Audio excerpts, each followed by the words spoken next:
चाहे वो हिंदू लिबरल हो, मुस्लिम लिबरल हो, सिख या ईसाई लिबरल, तो वो छोटी जो माइनॉरिटी है उनमें से आते हैं संदीप जी या गुप्त जी, या मैं अपने को भी कह सकती हूँ। मैं भी, मेरी सबसे बड़ी पहचान यही है कि मैं हिंदुस्तान के जो एक लिबरल आइडिया ऑफ इंडिया है उसमें मैं यकीन रखती हूँ।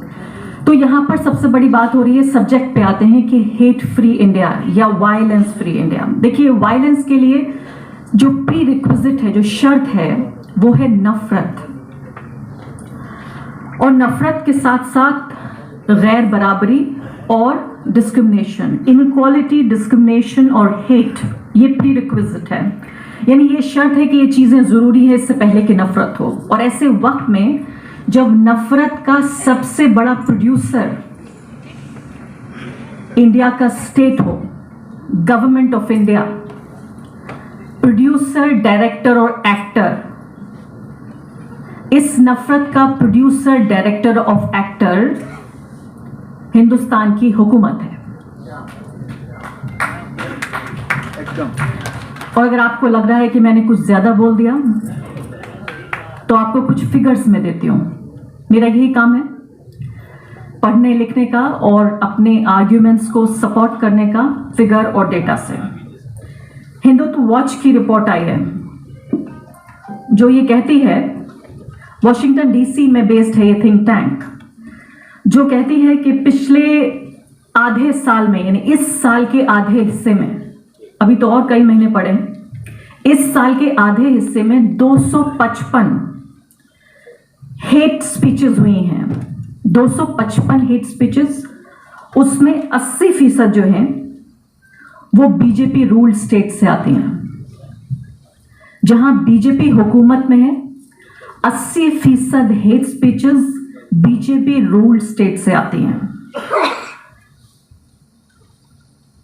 और ये जो हिंदुत्व वॉच है, ये कोई जमीन पे काम करने वाली ऑर्गेनाइजेशन नहीं है, तो इनके इस डेटा को भी हम, ये सिर्फ डॉक्यूमेंटेड इंसिडेंट ऑफ हेट है, यानी जो मेरे जैसे जर्नलिस्ट ने, मेरे जैसे न्यूज ऑर्गेनाइजेशंस ने जो डॉक्यूमेंट कर लिए, जिन चीजों पे हमने रिपोर्टिंग कर ली, वो इंसिडेंट इन्होंने दर्ज किए हैं।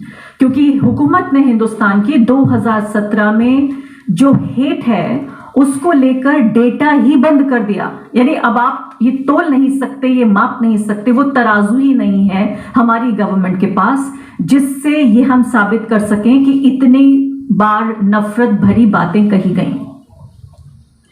हिंदुस्तान टाइम्स के एक फॉर्मर एडिटर थे, उन्होंने हेट वॉच के नाम से, हेट ट्रैकर के नाम से उन्होंने एक अपने अखबार में एक नया कॉलम शुरू किया। 2 हफ्ते बाद पता चला न वो कॉलम रहा, न वो एडिटर रहे, और हद तो ये हो गई कि उनको हिंदुस्तान छोड़ के जाना पड़ा। ये एक ऐसी कुछ गुमनाम कहानियां हैं, कुछ ऐसे हीरो होते हैं जिन्हें हम अंग्रेजी में अनसंग कहते हैं, यानी जिनके गीत भी हमने नहीं गाए, उनकी बहादुरी को आज आपको बता रही हूं। आपको लग रहा है कोई खबर है शायद, और ये कई साल पहले की बात है। दूसरी बड़ी बात आप देखिए, वॉशिंगटन पोस्ट ने अभी एक इन्वेस्टिगेटिव रिपोर्ट छापी है, उसमें उन्होंने कहा है कि कर्नाटका इलेक्शंस में उन्होंने ये पाया कि नफरत जो है, हेट जो है, वो बीजेपी की इलेक्शन कैंपेन का एक सबसे अहम हिस्सा था। और इस हिस्से में, क्योंकि नफरत आप कैसे फैलाएंगे, नफरत कोई खिजा में तो नहीं है, कोई फिजा में तो नहीं है, कोई एब्स्ट्रैक्ट में तो नफरत नहीं हो सकती। नफरत के लिए आपको बाकायदा एक फिगर चाहिए। दुश्मन अगर नहीं है तो उसे बनाना पड़ेगा, क्योंकि मोहब्बत के लिए आपको वजह नहीं चाहिए, मोहब्बत के लिए कोई पुतला नहीं चाहिए, लेकिन नफरत के लिए आपको एक पुतले की जरूरत है जिस पर पत्थर फेंके जा सके। आज की तारीख में वो पत्थर फेंके जाने वाला पुतला हिंदुस्तान का मुसलमान है। वॉशिंगटन पोस्ट ने अपनी इस इन्वेस्टिगेटिव रिपोर्ट में पाया कि 1.5 लाख लोग कम से कम लगाए गए, सोशल मीडिया के वर्कर्स, जिनके जरिए नफरत फैलाई जा रही थी मुसलमानों के बारे में और कांग्रेस पार्टी के बारे में, और कहा यह जा रहा था कि अगर आपको इस सब से बचना है तो आप बीजेपी को वोट दीजिए। तो इसलिए बहुत अहम है कि जब हम समझें और किसी बात को कहें, मैं समझती हूं कि जितने लोग हमारे सामने यहां बैठे हैं ज्यादातर इमोशनली सोचते हैं, जज्बात से सोचते हैं, दिमाग से कम काम लेते हैं, लेकिन इस वक्त जो वक्त है वो जैसे मैंने कहा कि हल्का करके उस रोशनी को ना बुझने देने का वक्त तो है ही, लेकिन इसके साथ साथ हिम्मत से उस रोशनी को आगे बढ़ाने का वक्त भी है। ईसाइयों के ऊपर जो हमले हुए हैं, मणिपुर में 254 चर्चों को 2, 3, 4, 5, 6, 7 नहीं, 2 दर्जन नहीं, 3 दर्जन नहीं, 5 दर्जन नहीं, 254 चर्च जला दिए गए। मणिपुर की ही जो इंसिडेंट है हमें ये बताता है 2011 से और 2022 के बीच में जो हमारे ईसाई भाई बहन हैं उनके ऊपर 4 गुना हमलों की तादाद बढ़ गई है। तो ये अफसोस की बात यह है कि हम ऐसे मुल्क में जी रहे हैं, ऐसी हुकूमत के तले हम दबे हुए हैं जिसकी जो स्टेट पॉलिसी है वो है हेट और वायलेंस। हुकूमतें हुआ करती हैं जिनकी स्टेट पॉलिसी होती है कि हम गरीब लोगों को जो पूरी हमारी तरक्की की जो पूरी बयार है हम उसमें शामिल करेंगे। हम हिंदुस्तान को एक नया डायरेक्शन देना चाहते हैं। कोई भी अलग अलग, मैं कहूंगी मनमोहन सिंह थे, उनका एक अलग नजरिया था, उससे पहले और प्राइम मिनिस्टर थे वाजपेयी थे, उनका अलग नजरिया था, उससे पहले और प्राइम मिनिस्टर थे, सबका अलग अलग नजरिया है। इस गवर्नमेंट का सिर्फ एक ही नजरिया है, वो है नफरत और तशद्दुद।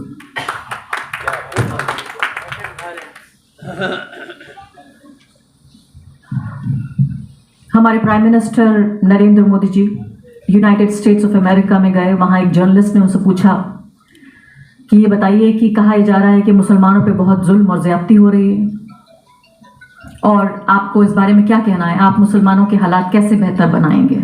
ऐसा ही सवाल था, बहुत कमजोर सा सवाल। मैं ये भी नहीं कहूंगी कि बहुत ज्यादा कोई बहादुरी से पूछा गया सवाल था। उस पर सीधे स्ट्रेट फेस जिसे अंग्रेजी में कहते हैं से हमारे प्राइम मिनिस्टर ने कहा कि हिंदुस्तान में धर्म, जाति, लिंग, भाषा, क्षेत्र इसके आधार पर कोई डिस्क्रिमिनेशन नहीं होता। अभी यहां हमारे गुप्त साहब मेरे सीनियर कह रहे थे, झूठ की बात कह रहे थे। झूठ अगर बोले भी आप तो इस कॉन्फिडेंस से बोलिए और इंटरनेशनल प्लेटफॉर्म से बोलिए जहां कोई ये भी ना कह सके, और इतनी बार बोलिए कि सच कोने में छिपा रहे और झूठ पूरी महफिल में शोर मचाता रहे। 24 घंटे पहले हमारे जो फॉरेन मिनिस्टर हैं उनसे फिर सवाल पूछा गया, फिर अमेरिका में ही सवाल पूछ लिया गया। उन्होंने कहा कि मैं आपको चुनौती देता हूं, मुझे बताइए डिस्क्रिमिनेशन कहां है। स्ट्रेट फेस के साथ हिंदुस्तान के फॉरेन मिनिस्टर ने कहा, where is discrimination, I defy you, where is discrimination. एक ऐसे दौर में जहां बच्चे को सजा उसका मजहब देख के दी जाती है, क्या बात है। एक ऐसे दौर में जहां सिर्फ वोटर ही नहीं, मुस्लिम वोटर ही नहीं, मुस्लिम नेता भी पार्लियामेंट में जलील किया जाता है, जहां उसको टेररिस्ट कहा जाता है। सोशल मीडिया पे जब मैं जाती हूं, अभी मैं कल एक प्रोग्राम में गई थी, all India progressive women's association का प्रोग्राम था, तो कल से मुझे अब तक हजारों गालियां पड़ चुकी हैं और कहा जा रहा है कि मैं कम्युनिस्टों के प्रोग्राम में गई और वहां जाके बोली। अब यहां मैं मुसलमानों के प्रोग्राम में आ गई, यहां आके बोल रही हूं। मैं कहती हूं आप मुझे बुला लीजिए अपने प्रोग्राम में, मैं वहां भी जाके बोलूंगी। सिर्फ हिम्मत इतनी होनी चाहिए कि जो मैं बोल रही हूं आप सुन सके।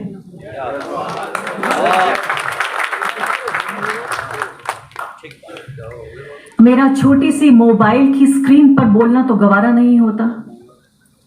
मुझे उस तरह की धमकियां दी जाती हैं जो सुनना भी मुश्किल है, पढ़ना भी मुश्किल है। मुझे वीडियोस बना के बाकायदा लोग भेजते हैं कि मेरे साथ वो क्या क्या करना चाहते हैं।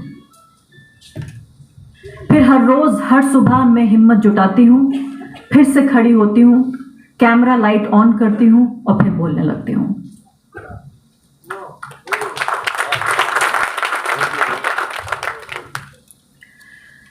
आपने सिर्फ यही किस्सा सुना कि वो बच्चा जिसका मजहब देख के बुलाया गया और बाकी क्लासमेट्स को कहा गया कि भाई सब बारी बारी से इस बच्चे के थप्पड़ मारिए, लेकिन आपने ये किस्सा नहीं सुना कि एक टीचर जो आर्ट्स की टीचर थी, वो मुगल आर्ट्स पढ़ा रही थी, पूरी क्लास ने उनका बॉयकॉट कर दिया और कहा मोदी जी ने कहा है मुगलों के बारे में नहीं पढ़ना है। यानी मुगल आर्ट और मुगलों के बारे में पढ़ना, यानी आज जो हमारा IQ है, क्योंकि देखिए झूठ का खरीदार भी कौन हो सकता है। कम अक्ली आज के दौर की सबसे बड़ी पहचान है। आपको नफरत करने के लिए बहुत ज़हीन होने की जरूरत नहीं है।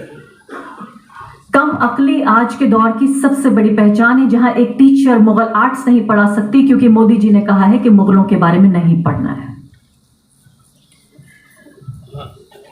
जयशंकर जी ने जाके भरे मंच से, इंटरनेशनल प्लेटफॉर्म से कह दिया कि डिस्क्रिमिनेशन नहीं है हिंदुस्तान में। वो उस बदकिस्मत औरत बिल्किस बानो का चेहरा भूल गए जिसने 20 साल अपनी आबरू लुटने, अपनी पूरे फैमिली की जिंदगी, उनका कत्ल, उन सब का कत्ल उसके सामने हुआ। उसने 20 साल जंग लड़ी, उसके बाद उसे इंसाफ मिला और एक ही झटके में उससे वो इंसाफ छीन लिया गया। आज यहाँ पर हमारे सामने न सिर्फ कि नाइंसाफी हो रही है, लेकिन बाकायदा नाइंसाफी के चेहरे हमारे सामने हैं। हर मेरा रिपोर्टिंग असाइनमेंट एक असाइनमेंट से दूसरा ज्यादा मुश्किल होता है। मैंने अफगानिस्तान से लेके, इराक से लेके, फिलिस्तीन से लेके, कश्मीर में उस वक्त भी मैं रिपोर्टिंग करने के लिए गई जहां पूरे तरीके से मोबाइल पर भी पाबंदी थी, कोई फोन तक नहीं कर सकता था। 7 दिनों तक मेरी फैमिली को यह भी नहीं पता था कि मैं कहां हूं, मैं ठीक हूं, मैं जिंदा हूं, मर गई हूं, जेल में हूं, बाहर हूं। लेकिन इससे भी ज्यादा खतरनाक मेरे लिए वो असाइनमेंट था जब मैं नूह कवर करने गई। सिर्फ 1 महीना पहले की बात है। एक ऐसा असाइनमेंट, एक ऐसा रिपोर्टिंग असाइनमेंट जहां जर्नलिस्ट, एक्टिविस्ट, लॉयर, नेता, जिस इंसान से मैं मिली, हर शख्स मेरे सामने रोया। वो इसलिए रोया कि अब न सिर्फ कि इंसाफ मिल रहा है, नहीं मिल रहा है, बल्कि इंसाफ मिलने की उम्मीद भी खत्म हो गई है। और आंसू कब आते हैं? आप ही सोचिए, आप ही के जैसे लोग थे और आपसे कहीं ज्यादा रिवायती उनका बैकग्राउंड था, ज्यादा ट्रेडिशनल बैकग्राउंड से, जहां ये माना जाता है कि एक मर्द रोने से अच्छा है तुम अपनी जान दे दो। और ऐसे में वो बुजुर्ग लोग, दाढ़ी टोपी वाले लोग कैमरे पर भी रो रहे हैं और कैमरे के अलावा भी रो रहे हैं, क्योंकि जिस तरह की एक तरह की बेचारगी है, जिस तरह की मजबूरी है, जिस तरह की उम्मीद जो कम हो रही है लगातार हर रोज। जब मैं वहां पहुंची तो ये समझिए कि एक साथ 50 बुलडोजर्स मुसलमानों के घरों, दुकानों और होटलों, रेस्टोरेंट्स, उनके खोमचे, छोटे छोटे दुकान, उन सब पे बुलडोजर्स चल रहे थे, 50 एक साथ। जब मैं वहां से गुजर रही थी तो ऐसा लगा कि वहां कोई हवाई हमला हुआ है, क्योंकि कई मीटर तक मेरी कार चलती रही और तमाम जगह नेस्त नाबूद वो दुकान, मकान और होटल नजर आए। ऐसा लगा कोई बाहरी फोर्स ने आके यहां हमला कर दिया है।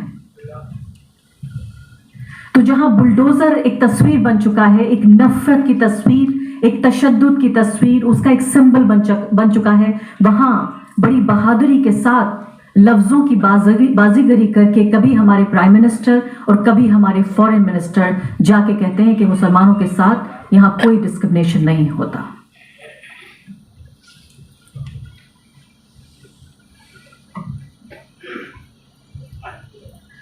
अब से करीब 20-22 साल पहले मैं उत्तर प्रदेश के एक छोटे से कस्बे से मैं आई। जब मैं इस शहर में पहुंची, दिल्ली शहर में, कलकत्ता नहीं दिल्ली, मैंने नहीं सोचा था कि मैं आज आप सबके सामने यहाँ खड़ी होंगी, मैं वो बन पाऊंगी जो मैं बनना चाहती थी, बल्कि जिसका मैंने ख्वाब भी नहीं देखा था। मैंने हमेशा ये सोचा था कि हिंदुस्तान एक ऐसा मुल्क है, एक छोटी बच्ची जब एक टीनेजर में हुआ करती थी, स्कूल में पढ़ती थी, मैंने हमेशा ये सोचा कि हिंदुस्तान एक ऐसा मुल्क है जो उम्मीदों का मुल्क है, जो मौके का मुल्क है। India is a land of opportunities, जहां एक ऐसी लड़की जो दिल्ली इससे पहले कभी नहीं आई, वो किसी को नहीं जानती थी, उसे कोई नहीं जानता था, वो आई और इतने सारे लोग जिन्होंने उसका हाथ थामा, और वो सारे लोग, तकरीबन सारे लोग उस मजहब के मानने वाले थे जिनके नाम पर आज मुल्क बनाने की बात हो रही है। वो तमाम लोग जिन्होंने मेरा साथ दिया, चाहे वो एडिटर्स हों, चाहे वो कॉलीग्स हों, चाहे वो लोग हों जिन्होंने मेरी मदद की वो सब हिंदू कम्युनिटी से आने वाले लोग थे। अगर उन लोगों ने मेरा साथ नहीं दिया होता तो आज मैं आपके सामने नहीं खड़ी होती। लेकिन वो मुल्क दूसरा मुल्क था। वो एक ऐसा मुल्क था जिसमें उन लोगों ने मेरा मजहब नहीं देखा, उन्होंने मेरी जात नहीं देखी, उन्होंने ये नहीं देखा मेरे बैंक अकाउंट में कितने पैसे हैं। उन्होंने सिर्फ ये देखा कि एक लड़की है जिसकी आंखों में रोशनी है, दिल में अरमान है, ये कुछ करना चाहती है। उन्होंने मेरी मदद की और हाथ पकड़ते पकड़ते मुझे यहां तक पहुंचा दिया। लेकिन आज क्या कोई और 2000 में मैं चली थी अपने कस्बे से, आज 2023 हो गया। क्या 23 साल बाद मैं ये कह सकती हूँ कि अब कोई दूसरी आरफा खानम शेरवानी मेरे कस्बे से आकर दिल्ली में आके या कलकत्ता में आके मेरे जैसा करियर बना सकती है? मैं अफसोस के साथ कह रही हूँ, ऐसा नहीं लगता मुझे। न वो अब लोग हैं, न वो चेहरे हैं, न वो सेक्युलर लोग हैं, न वो हिंदुस्तान की कॉन्स्टिट्यूशन में मानने वाले लोग हैं, बहुत कम। मैंने इसलिए कहा, मैंने ये नहीं कहा कि नामुमकिन है, मैंने कहा कि इसकी उम्मीद बहुत कम लगती है।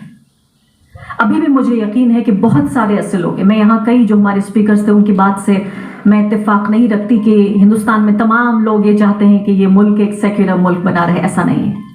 ज़मीन पर अभी इतनी नफरत है, आप यकीन जानिए। मैं तो अक्सर जाती हूँ और ख़ासकर जाती हूँ सैंपल लेने के लिए, देखने के लिए। बहुत बड़े तबके को इस मुल्क के ये समझा दिया गया है कि अगर हिंदुस्तान से ये जो पिछड़े लोग हैं, ये जो अनपढ़ लोग हैं, ये जो आपके दुश्मन लोग हैं, ये 20 करोड़ लोग अगर चले जाएं तो हिंदुस्तान एक विश्व गुरु बन जाएगा। और ये भी यकीन जानिए कि आप सड़क पर अभी किसी भी बीजेपी आरएसएस की जरूरत नहीं है किसी नफरत और वायलेंस के लिए। ये जो आइडियोलॉजी है लोगों के दिल दिमाग में इस तरह घर कर चुकी है कि मैं कभी किसी मदरसे के छोटे बच्चों को जो जाते हुए देखती हूँ, मेरा दिल डूबने लगता है, एकदम से हलक में आ जाता है कि अंधेरे में 2 बच्चे जा रहे हैं, कुर्ता पजामा पहने हुए, टोपी लगाई है, दाढ़ी है, और मैं दुआ करती हूँ कि ये खैरियत से अपने घर पहुंच जाएं। क्या बात, क्या बात। क्योंकि उन मासूम बच्चों को पता नहीं कि उनका कसूर क्या है। सड़क पर इतनी नफरत है आजकल कि आप सुबह घर से निकले, आप शाम को घर वापस पहुंचेंगे, इसकी कोई गारंटी नहीं है। लेकिन फिर भी एक तबका ऐसा है और बड़ा तबका ऐसा है, ये छोटा तबका जरूर है जिसने नफरत फैलाकर हमारे सिर्फ शहरों नहीं गांव देहात तक वो नफरत फैला दी है। लेकिन उसके बावजूद भी एक तबका ऐसा है जो मुसलमानों से, ईसाइयों से, सिखों से नफरत नहीं करता। वो एक तरह की जो लफ्जों की, जो अल्फाज की बाजीगरी है उसमें आ गया है। उसे लगता है कि जो सिस्टम उसके लिए 60-65 साल से काम नहीं कर रहा था, हो सकता है मोदी जी आके वो सिस्टम को बदल दें और हिंदुस्तान को एक विश्व गुरु बना दें। उसको लगता है, उसे उम्मीद है कि शायद कुछ काम कर जाए।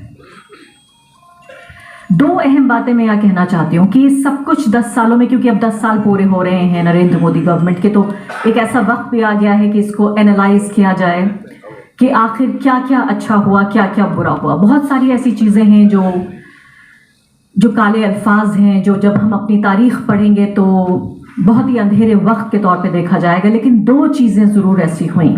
एक हुआ एंटी-सीए एनआरसी मूवमेंट और दूसरा हुआ फार्मर्स मूवमेंट, जो बताता है कि आम आदमी की ताकत क्या है।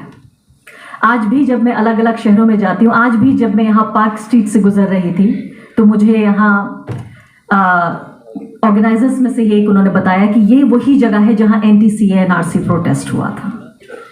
यानी वो जगह जहां पर वो इनकलाब आया वो तारीखी जगह बन चुकी हैं। और बहुत एक ऐसा तबका जरूर पैदा हो गया जिसने एक नई रोशनी दी, एक उम्मीद दी। और यकीन जानिए ऐसा नहीं है कि कुछ लोगों के जेल चले जाने से वो इनकलाब खत्म हो गया। मैं कहती हूँ वो इनकलाब अभी भी हमारे घरों में, हमारे दिलों में जिंदा है, सिर्फ कुछ दिन के लिए मुलतवी हुआ है।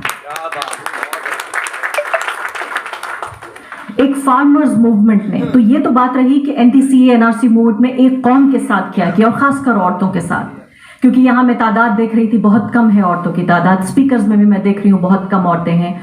और इसके अलावा ये मेरी शिकायत हमेशा ही रहती है कि जो मुस्लिम महफिलें होती हैं वो अक्सर सिर्फ मुस्लिम मर्दों की महफिलें बन जाती हैं। आपको आरफा खानम शेरवानी तो चाहिए, लेकिन उनको बनाने के लिए जितने साल चाहिए, जो मेहनत चाहिए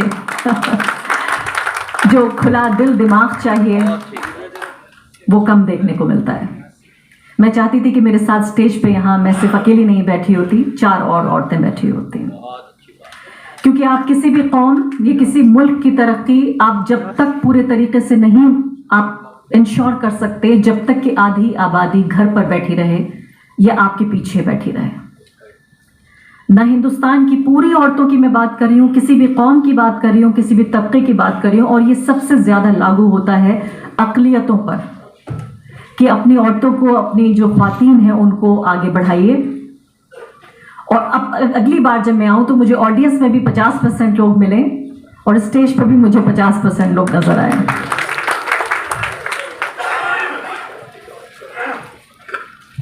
आखिरी बात, एक उम्मीद तो मैंने कहा कि जो इनकलाब है वो आम ही लोग आएंगे। मुझे किसी नेता से कोई बहुत उम्मीद नहीं है, मुझे किसी पॉलिटिकल पार्टी से बहुत ज्यादा उम्मीद नहीं है, लेकिन जो मुझे उम्मीद है वो आम लोगों से है।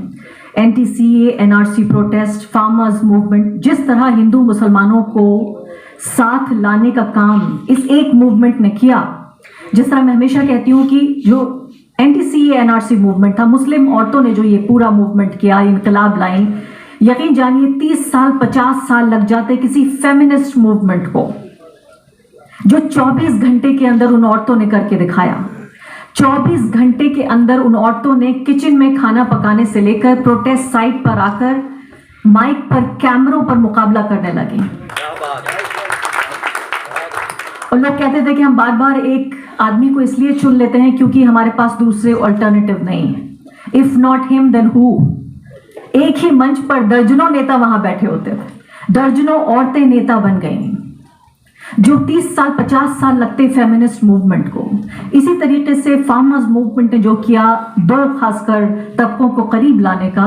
इसलिए मैं आम लोगों से बहुत ज्यादा उम्मीद करती हूँ और आप लोगों से गुजारिश ये करती हूँ कि जब आप उम्मीद ये करते हैं कि जब आपके ऊपर आफत आए, जब आपके ऊपर मुश्किल आए, तो दूसरे मज़ाहिब के लोग, दूसरी जातों के लोग आपके साथ आए, तब आप कहाँ होते हैं जब दूसरे तबकों के लोगों पे मुसीबत आती है। जब सिखों पे मुसीबत आती है तो आप सड़क पर क्यों नहीं निकलते? जब ईसाइयों के चर्च जलाए जाते हैं तो आप सड़क पर क्यों नहीं आते? जब किसानों के साथ नाइंसाफी होती है तो मुशावरत एक प्रोग्राम क्यों नहीं करता? बहुत अच्छी बात।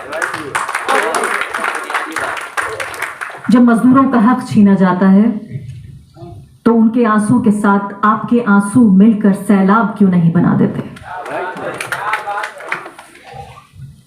इसलिए जो सोशल कोalitions हैं, वो तमाम लोग जिनको इस कॉन्स्टिट्यूशन की जरूरत है, इस डेमोक्रेसी की जरूरत है, इस मुल्क की जरूरत है, और इस मुल्क को उन लोगों की जरूरत है। और उस वक्त पे जब आपको बांटा जा रहा हो, तब तो और ज्यादा जरूरत है कि जो हल्का बनाने की मैंने आपसे बात की थी, उस हल्के को और ज्यादा बड़ा कर दीजिए, उस सर्कल को इतना बड़ा कर दीजिए कि जो नफरत फैलाने वाले लोग हैं वो 4 लोग दूर से खड़े देख रहे हों और आप यहां 4 करोड़ हों। बहुत अच्छी बात। ऐसा लगता है कि वो लोग बहुत ताकतवर हैं।